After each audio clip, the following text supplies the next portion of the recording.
খেলা হবে, খেলা হবে, হোক হোক। ওয়েলকাম আমার লক্ষ্মীরা, দারুণ। ওখানে একটা টেবিল সাজানো আছে, দেখো ক্রিসমাস স্পেশাল টেবিল। ওখানে কেকগুলো রেখে তোমরা পরিয়ামে এসো, একটু গপ্পগুজব করি।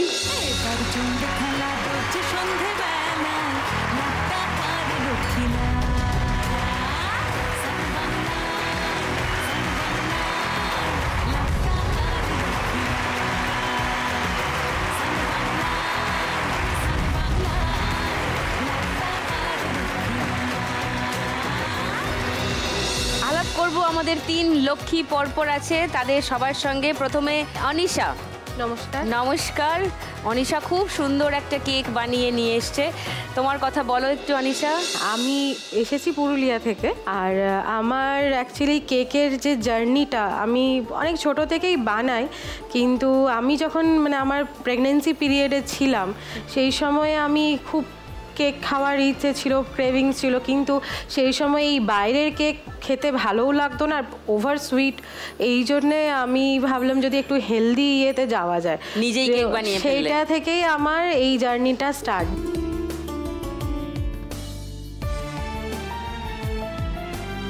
তো তোমার প্রেগন্যান্সির সময় থেকে কেক বানানো শুরু হলো? হ্যাঁ, আমি এটা অ্যাজ এ প্রফেশনালি আমি করলাম 2022 নভেম্বর থেকে। তোমার স্পেশালিটি কি?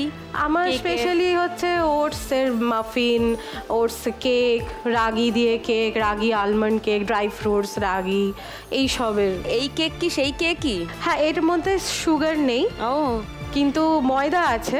তবে আমি যেমন হয় কাস্টমারের আমি উইদাউট ময়দাও বানাই। তো তোমাকে কি করে যোগাযোগ করা যাবে? আমার বেকারির নাম হচ্ছে বেকটেক, সেটা গুগলেও সার্চ করতে পারে। সেটা কি পুরুলিয়ায়? আমি এখানেও থাকি, আমার পুরুলিয়ায় অর্ডার এলেও ম্যাক্সিমাম পুরুলিয়াতেও চলে যায়, 2 জায়গাতেই আমার সেট আপ আছে। বাহ অনিশা, তোমার স্বপ্ন কি জীবনের? এখানে আমি একটা ছোট মতন একটা যদি শপ টাইপের খুলতে পারি, যেটা আমার বেকারি করার খুব ইচ্ছে আছে।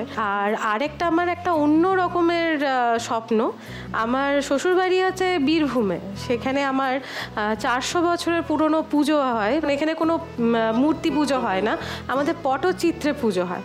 তো আমি চাই যে আমাদের গ্রামের আশেপাশে যারা পটচিত্র শিল্পী আছে তাদের জন্য কিছু করতে, যারা এই প্রফেশনটাকে যেন না ছাড়ে এগিয়ে যেতে পারে। এখানে 1 লাখ টাকা পেলে কি করবে? আমি এই দুটো জায়গাতেই কিছু কিছু করে আমি ইনভেস্ট করতে চাই, যে আমি ওদের জন্যও কিছু করতে চাই, আর আমার ছোট্ট একটা শপ খুলতে চাই। আমি চাই তোমার স্বপ্ন পূরণ হোক Anisha. Thank you for coming.